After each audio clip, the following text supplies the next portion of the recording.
जय हिंद दोस्तों। आज हम लोग बात करने वाले हैं दिल्ली षड्यंत्र केस के बारे में। दिल्ली षड्यंत्र केस है क्या चीज, जिसको लेकर आज हम लोग इस टॉपिक में बात करने वाले हैं।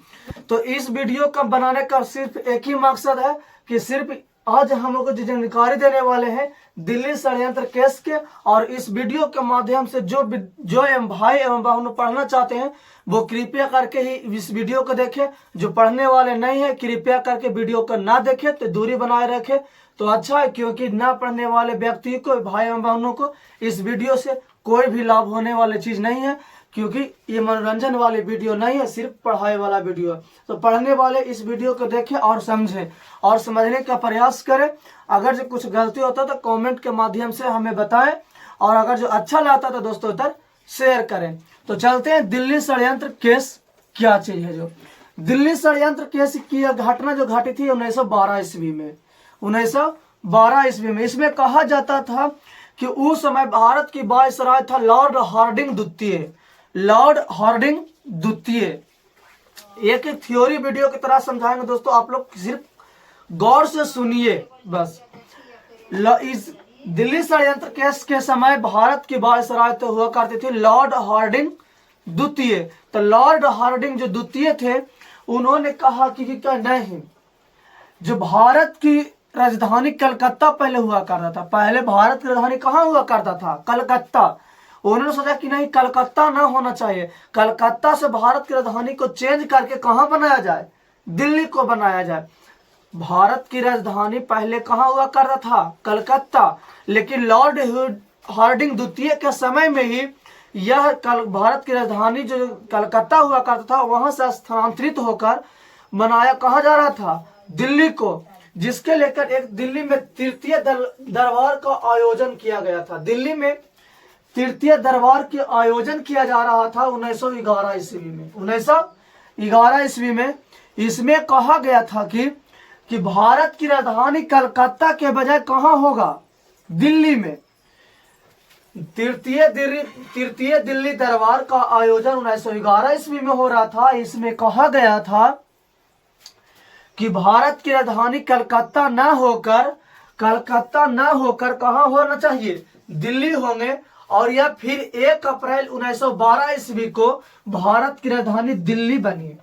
यानी दोस्तों यहाँ पर यह भी हम बोल सकते हैं कि किस दिल्ली दरबार के तहत यह कहा गया कि भारत की राजधानी कलकत्ता ना होकर दिल्ली को बनाया जाए? तो तृतीय दिल्ली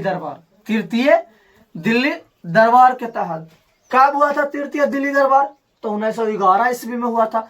3 गो दिल्ली दरबार हुआ था दोस्त, 3 गो हुआ था। तो तृतीय दिल्ली दरबार कब हुआ था? तो 1911 ईस्वी में हुआ था। अगर बाई चांस कोई पूछ भी सकते हैं दोस्तों कि भारत की राजधानी दिल्ली कब बनी, तो 1 अप्रैल 1912 ईस्वी को। 1 अप्रैल 1912 ईस्वी को। लेकिन कहा जाता है कि भारतीय वायसराय लॉर्ड हार्डिंग जब कलकत्ता की राजधानी भारत की राजधानी दिल्ली को बनाया जा रहा था, तब कोई भी राजा शासन करता कहां से? अपनी राजधानी में रहकर। कोई भी राजा शासन करता कहां से दोस्त? तो अपनी राजधानी में रहकर करता है। तो भारत की वायसराय, वहां के वायसराय का कह सकते हैं कि उस समय का वायसराय का पद, इस समय के प्रधानमंत्री का पद, दोनों का सेम देखा जा सकता था। तो उस समय लॉर्ड हार्डिंग द्वितीय जो कलकत्ता में थे वो कलकत्ता से कहां प्रस्थान करने लगे थे? दिल्ली की ओर।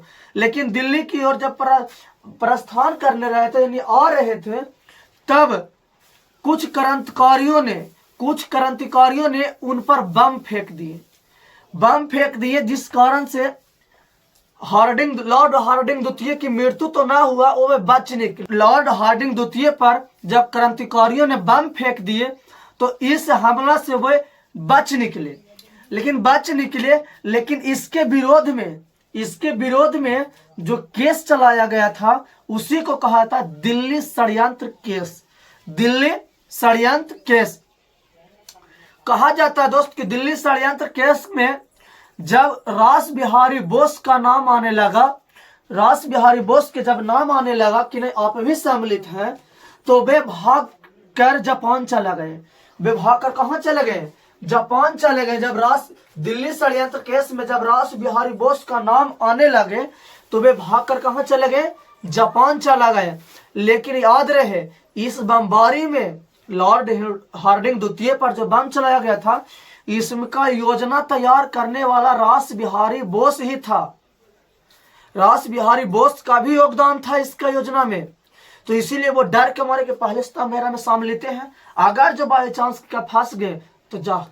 अब पहले के जमाना का अखनी कानून हुआ करता था, पहले अंग्रेज का अपना मनमौती कानून हुआ करता था, एक लिखे माने। तो वो भागकर जब चले गए, हार्डिंग द्वितीय पर बम फेंकने की योजना रास बिहारी बोस को ही बनाया गया।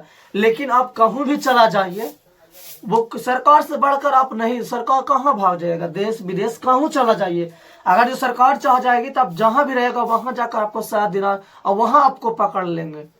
तो जिस कारण से कि कहा जाता है कि दिल्ली षड्यंत्र केस में 4 क्रांतिकारियों की फांसी की सजा दी गई। 4 क्रांतिकारी की फांसी की सजा दी गई। वे दिल्ली षड्यंत्र केस के तहत 4 क्रांतिकारी का नाम आया था, वो था अवध बिहारी, बाल मुकुंद, बसंत विश्वास और मास्टर अमीर चंद। मास्टर अमीर चंद्र का भी काफी योगदान था इस बमबारी, इस हमला के दौरान, इस हमला में। यानी हम ये भी कह सकते हैं कि दिल्ली षड्यंत्र केस के तहत कितने क्रांतिकारियों की फांसी की सजा दी गई थी, तो 4 गो के, अवध बिहारी, बाल मुकुंद, बसंत विश्वास, मास्टर अमीर चंद 4 गो की फांसी की सजा दी गई थी दिल्ली षड्यंत्र केस के तहत। यानी हम ये जो वीडियो था मेरा दोस्त दिल्ली षड्यंत्र केस पर था। इसको तहत एक ऑब्जेक्टिव के तहत देख लेते हैं थोड़ा सा। तृतीय दिल्ली दरबार का आयोजना कब किया गया, 1911 ईस्वी में। किस दिल्ली दरबार के तहत ये कहा गया था कि भारत की राजधानी कलकत्ता न होकर दिल्ली होगी, तो तृतीय दिल्ली दरबार। भारत की राजधानी दिल्ली कब बनी, 1 अप्रैल 1912 ईस्वी को। जिस समय कलकत्ता से दिल्ली राजधानी स्थानांतरित हो रही थी, यानी स्थानांतरित हुआ था, उस समय भारत की वायसराय कौन था, तो लॉर्ड हार्डिंग द्वितीय की जब दिल्ली आ रहे थे उस पर बम किसने चलाने की योजना बनाए थे, रास बिहारी बोस। दिल्ली षड्यंत्र केस के तहत कितने व्यक्तियों की फांसी की सजा दी गई, 4, अवध बिहारी, बाल मुकुंद, बसंत विश्वास, मास्टर अमीर चंद। दिल्ली षड्यंत्र केस में जब रास बिहारी बोस का नाम आने लगा तो वो कहां चले गए थे, भागकर जापान चले गए थे। दोस्त हम आशा करते हैं कि आप लोग को समझ में आया होगा। अगर जो आया होगा तो दोस्तों तर शेयर कर दीजिए, और नहीं आया होगा तो छोड़ दीजिए। फिर मिलते हैं अगले वीडियो में। जय हिंद।